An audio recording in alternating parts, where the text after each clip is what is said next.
আসসালামু আলাইকুম ফ্রেন্ডস, কেমন আছেন সবাই? আশা করি সকলে খুব ভালো আছেন। সাবনামস কিচেন ফর ইউতে আপনাদের সকলকে স্বাগত জানাই। মাছ আমরা কম বেশি অনেকেই খেতে খুবই ভালোবাসি এবং মাছ আমরা বেশিরভাগ ভেজে রান্না করে থাকি। তো আজ আমি দারুণ স্বাদে একটি কাঁচা মাছের চচ্চড়ি বানিয়ে দেখাবো, যেটি দেখতে যতটা লোভনীয়, খেতে দুর্দান্ত। আশা করছি একবার খেলে আপনারা বারবার এইভাবেই চচ্চড়ি বানিয়ে খেতে চাইবেন।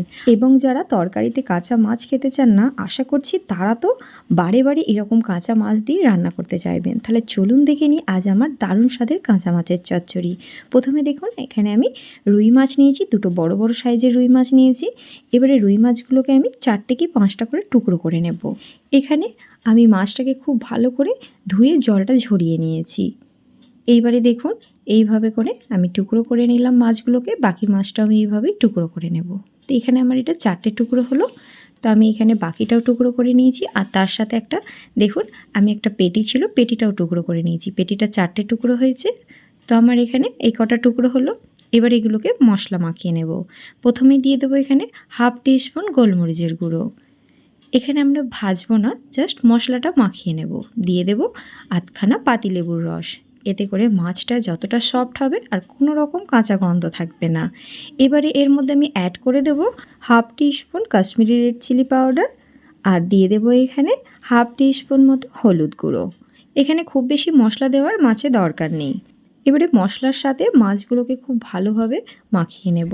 বন্ধুরা, আপনারা যদি এইভাবে একবার কাঁচা মাছের চচ্চড়ি খেয়ে থাকেন, আশা করছি আপনারা বারে বারে এরকম চচ্চড়ি আবারও বানাবেন এবং বাড়ির ছোটো বড়ো তো খুবই পছন্দ করবে। তো দেখুন, এখানে মাছটা ম্যারিনেট করা হয়ে গেছে। এইবারে আমি দিয়ে দেবো এখানে 1/2 টিস্পুন লবণ। লবণটা আপনাদের টেস্ট অনুযায়ী দিয়ে নেবেন। এটাকে খুব ভালোভাবে মাখিয়ে আমি কিছুক্ষণের জন্য একটু রেখে দেব। এতে করে মাছটা খুব সুন্দর ম্যারিনেট হয়ে যাবে।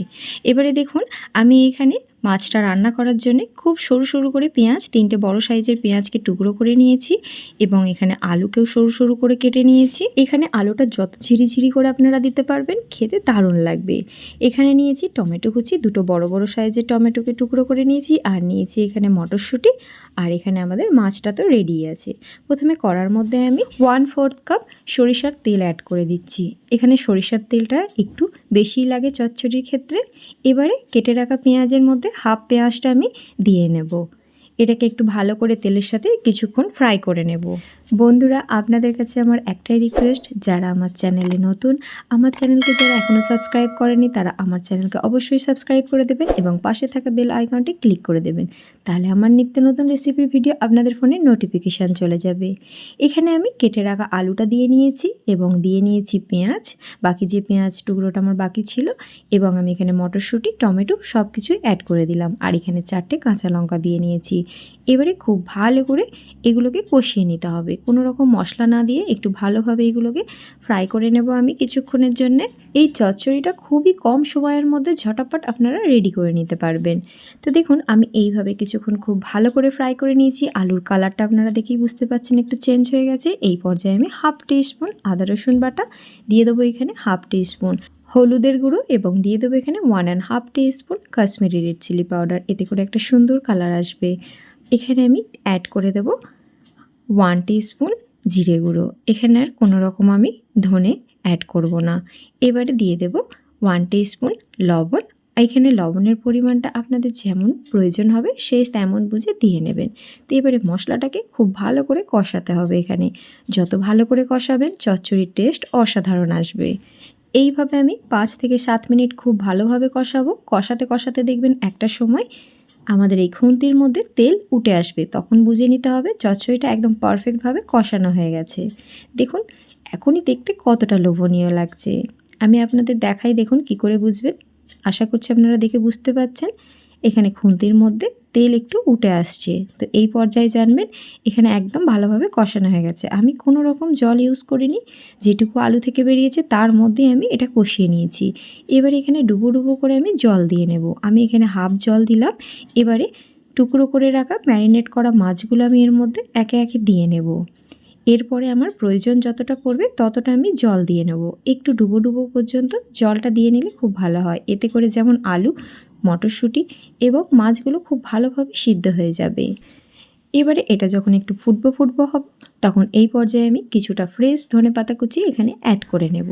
আশা করছি সকলেই জানেন ধনেপাতাটা তরকারিতে অ্যাড করলে এর টেস্টটা কতটা বেড়ে যায়। তো এখানে আমি কয়েকটা কাঁচা লঙ্কাও অ্যাড করে নিয়েছি। এটাকে ঢাকা দিয়ে আমি 5 থেকে 6 মিনিট ভালোভাবে কুক করে নেব। আমি এখানে 3 মিনিট পর একটু ঢাকনাটা খুলে দেখাচ্ছি দেখুন, এবং মাছগুলোকে একটু উল্টে পাল্টে নেব। এখানে মাছগুলো খুব ভালোভাবেই কুক হয়ে যাবে এবং কাঁচা থাকার বা গন্ধ হওয়ার কোনো রকম ভয় থাকবে না। এবার এখানে জলটা শুকিয়ে আসা পর্যন্ত আবারও ঢাকনা দিয়ে কিছুক্ষণ ভালোভাবে কুক করে নেব। দেখুন এখানে জলটা একদম ভালোভাবে শুকিয়ে এসেছে। আপনারা যদি চচ্চড়ির ক্ষেত্রে জলটা একদমই শুকানো চান তো আরও জলটা এখানে ভালোভাবে শুকিয়ে নিতে পারেন। তো এখানে আরও একটু কিছুক্ষণ কুক করবেন। তো আমি এখানে একদম মাখা মাখা একটু জলটা রেখেছি, এবং আপনারা তরকারিতে যদি আরও একটুখানি জল রাখতে চান তো আরও একটু আগে বন্ধ করে নেবেন। তো দেখুন এটা দেখতে কতটা লোভনীয় লাগছে। গরম ভাতের সাথে আশা করছি যদি একবার খান তো আঙুল চেটে খাবেন, এবং দেখতে কতটা লোভনীয় হয়েছে। এবং মাছটা এখানে খুব ভালোভাবে কুক হয়ে গেছে, মশলাটা খুব ভালোভাবে ম্যারিনেট হয়ে গেছে। আশা করছি আপনারা দেখেই বুঝতে পারছেন মাছের মধ্যে মশলাগুলো কত সুন্দর সেট হয়ে গেছে। বন্ধুরা আজকের আমার রেসিপি যদি ভালো লেগে থাকে অবশ্যই একটা লাইক শেয়ার কমেন্ট করে দেবেন। আজকের মতো আসি বন্ধুরা, নেক্সট কিছু মজাদার রেসিপি নিয়ে আবারও হাজির হয়ে যাব ইনশাআল্লাহ। আল্লাহ হাফেজ।